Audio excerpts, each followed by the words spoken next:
My name is Nicole. I am the Greener Homes London Program Coordinator with the London Environmental Network. So this virtual home checkup presentation is designed to provide you with the information and resources to be able to complete a home checkup independently and to really start thinking about environmental sustainability. So over the course of the presentation, I will talk about 5 key environmental areas in depth and share an array of information from tips and tricks to implement at home, eco-friendly alternatives, statistics and facts, as well as rebate and incentive programs to look into that offer financial assistance for implementing green modifications.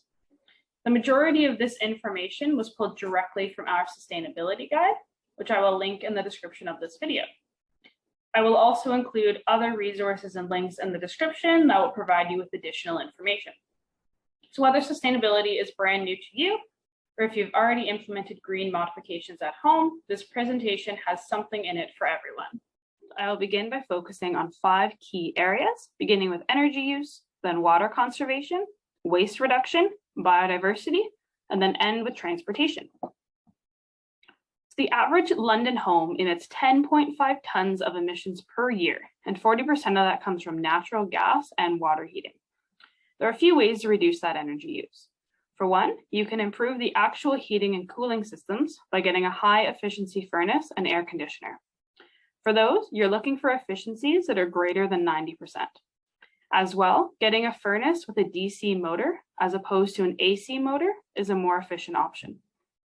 Alternatively, to drastically cut natural gas use, you can switch to an air source heat pump for your heating and cooling. An air source heat pump is an electrical device that uses the difference between outdoor air temperatures and indoor air temperatures to cool and heat your home. It's a high efficiency air conditioner in the summer and a heater in the winter. It's also possible to use a hybrid model by integrating a heat pump with your current heating system. You can also reduce your energy use by improving your home's building envelope so that your home's heating and cooling isn't easily escaping. And you can do this by making sure that you have good insulation, that small cracks and leaks are sealed with weather stripping and air sealing, and making sure your windows or doors are efficient. If you have some areas in your home that are particularly drafty, you could consider air sealing as a potential fix. If you're living in an older home with single pane windows, it'll be worth your while to get double pane or triple glazed windows, since heat gained or lost through inefficient windows can increase the energy used to heat and cool your home by 25 to 30%. Looking for an Energy Star logo when purchasing heating and cooling systems, windows and doors, new appliances, lighting, and electronics is a good and simple way to make sure that what you'll be using is energy efficient. When it comes to appliances, a lot of the time people will ask what they should do if they have a really old washer and dryer set that are pretty inefficient but still work. At a certain point in the lifespan of your appliances, continuing to use them despite their inefficiencies is actually worse environmentally than just properly recycling the old appliances and purchasing new energy efficient models. Heating and cooling account for most of your home's energy usage. What can you do to control that? If you have the means, you can get a smart or programmable thermostat that can automatically adjust the temperature based on the weather. Alternatively, you can program your thermostat so that in the summer months, it's set to 26 degrees when you're at home or higher when you are out. And during the winter months, 20 degrees when you're at home and 16 when sleeping or out of the home. Also, it's better to not constantly turn your thermostat on and off over and over again, since it actually takes more energy than to simply leave it on and keep your home a little cooler in the winter and warmer in the summer. If you're an Enbridge gas customer, it's worth looking into the Smart Thermostat program, which offers a $75 discount code to purchase eligible smart thermostats. In terms of lighting, LED bulbs use 80% less energy than an incandescent bulb. They also last longer than a CFL or incandescent bulb, which helps you save money on your energy bills. Replacing a bulb before it burns out may seem wasteful, but if you're still using incandescent bulbs, it's actually better to just replace them with LEDs, since you'll be cutting your energy usage. Retrofit projects can seem daunting, not only because of the time required, but also because of the costs associated with upgrades. To help alleviate some of the financial burden, it's important to look into available incentives and rebates. And here are 2 to definitely look at. The first is the Canada Greener Homes Grant Program, in which homeowners are eligible for up to $600 for the cost of pre and post retrofit EnerGuide evaluations, and up to $5,000 total for the implementation of eligible retrofits. As such, participants are eligible for up to $5,600 under this initiative. The second one is the Enbridge Home Efficiency Rebate, which offers up to $5,000 in financial incentives to install energy-efficient retrofit measures for Enbridge gas customers only. Homeowners are able to apply for both of these grants, but cannot receive duplicate rebates for the same qualifying energy efficiency improvements and energy assessments.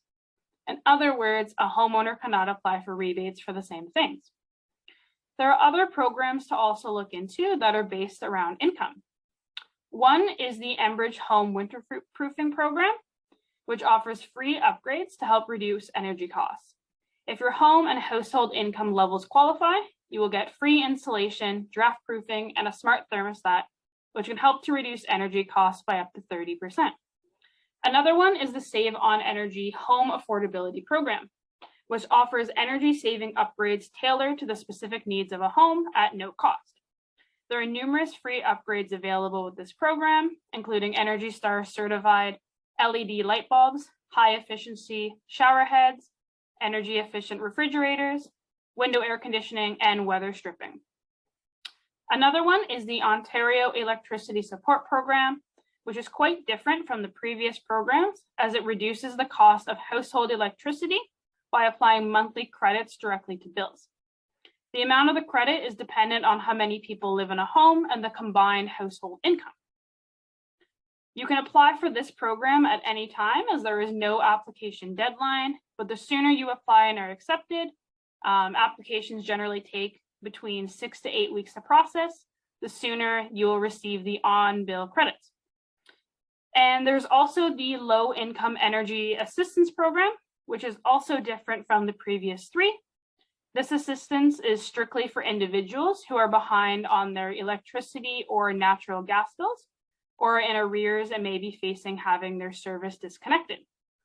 This program doesn't offer more money than what is owed on the bills, as it is meant as emergency help rather than to provide you with ongoing help to pay bills. Showers should use less than 7.6 liters per minute. A good way of making sure that you're using less water is to make a shower playlist that's 2 to 3 songs long and make sure you finish your shower by the time it ends. It's also important to check your toilet for leaks. An easy way to check is by standing near the toilet when it is not in use to see if you can hear it running. If it is running, then there's likely a leak. If you do not hear the water running, you can also try a dye test by placing a few drops of food coloring in the tank of the toilet and waiting about 30 minutes without flushing. If, after the time has passed, the water in the bowl changes color, you definitely have a leak. When cooking, refrain from pouring fat, oil, or grease down the drains. Instead, pour these contents in the fog cups. Fog cups can be picked up at a variety of places, including libraries, the City of London, and Enviro depots free of charge. Simply fill these cups up, and once they're full, you can either throw them out with your regular curbside garbage or take it to the Enviro depot to generate energy. Basement floods are more frequent during periods of snowmelt and heavy rainfall. If you experience basement flooding, here are a few steps that you should follow. In terms of safety, shut off power around the area. Remove the water as soon as possible. If there is a large amount of standing water, you may need the assistance of a professional cleanup company or restoration company. Dry out the space using dehumidifiers and fans.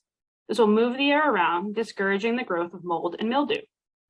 In terms of inspection, if you're able to, examine and clear gutters, downspouts, and drains. Ensure that leaves, mud, or twigs are not causing any blockages. Determine the source of the water. You may want to contact a plumber or wet basement company to help give you insight to the cause of the flooding. In terms of reporting, if you have flood insurance, contact your home insurance company. Confirm your coverage, deductible amounts, and claim procedures. Contact the City of London to report the incident. The city will then inspect the municipal sewer system to ensure that it is functioning properly. Clogged toilets and blocked sewer drains are the most common reasons for basement flooding. By properly taking care of your home and your yard, you can reduce the potential for flooding. This slide provides information about the Basement Flooding Grant Program, which is provided by the City of London.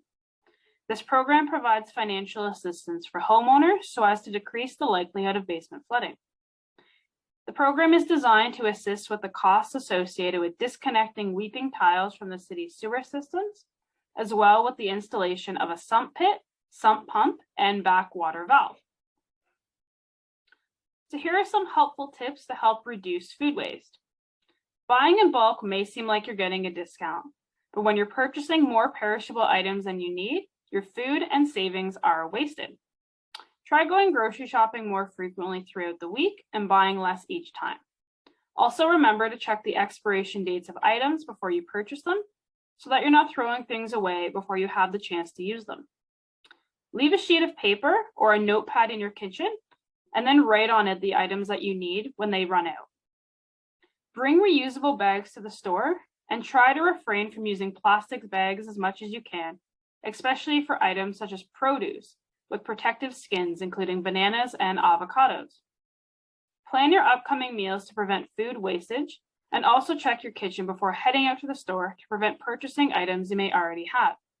It's easy to forget items that we may not think about too often, such as condiments, spices, rice, and canned food. London is planning to implement a green bin program collecting food waste, bones, and eggshells with a revised starting date of fall 2022. While waiting for this program to be operational, there are ways for you to get a head start on composting at home. In terms of options, a quick way to get started is to visit one of London's local Enviro depots, where you can purchase a composter for $35. You could also build your own compost heap or 3-bin system, whatever works best for you and your space. If you don't have the space or you live in an apartment building with too small of a balcony, but you'd still like the compost, there are options. For example, Urban Roots London, which is an urban agriculture nonprofit organization producing organic vegetables and herbs for consumers and social enterprises, has a community compost pile where organic waste can be dropped off during the regular season. Gardening is a great way to get started if you're interested in sustainability.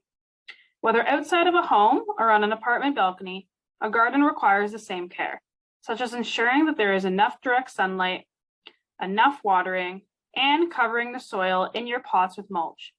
If you're looking for native plants, which are plants that are indigenous to a given area, there are numerous places in London that you can visit for assistance and to purchase these plants, including Hemans and Baseline Nurseries and Garden Center. As well, growing your own veggies, herbs, perennials, flowers, and vines are another great option. And these can also be grown in containers if you don't have the space. If you're interested in gardening, but you don't have the space, you can join a community garden. Community gardens are great resources as they offer healthy and low-cost food, physical activity, and help to develop meaningful relationships. London has 17 community gardens, and 450 gardeners are active within the gardens, which are located on municipal green space in neighborhoods across the city. When focusing on simple tips to create a wildlife-friendly area, it's important to make your windows bird-friendly by using bird dots or string to prevent bird collisions. Did you know that 44% of bird collisions happen on residential windows? To prevent either a stunned or a dead bird, it's crucial to make your windows visible to birds.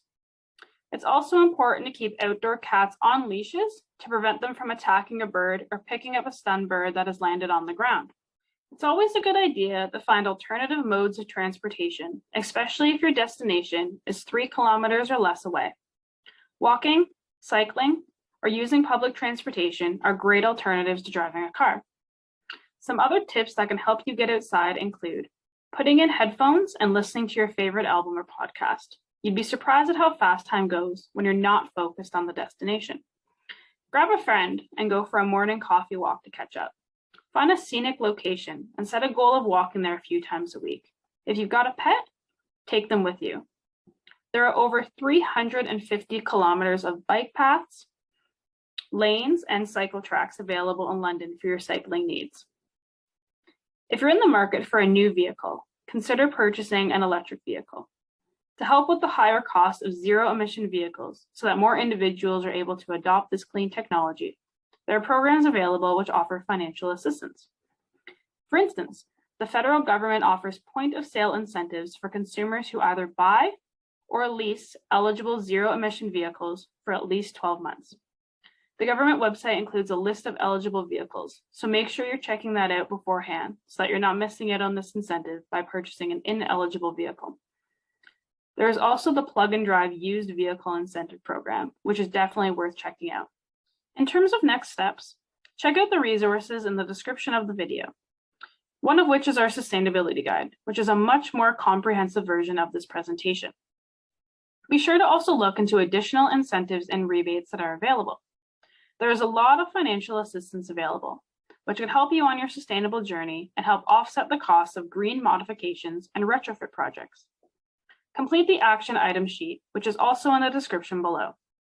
Take the time to think about 3 things that you'd like to implement at your home over a specified period of time, maybe 6 months. These can be small changes, such as switching to LED light bulbs, to more intense changes, such as installing a rain garden to help with stormwater management, to even bigger projects, including adding insulation to your home.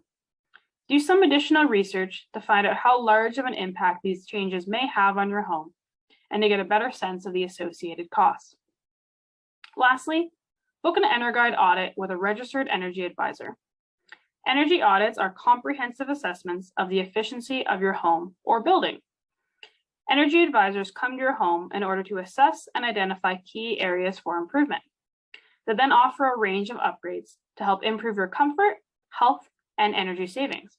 Thank you so much for taking the time to follow along with me during this virtual home checkup presentation.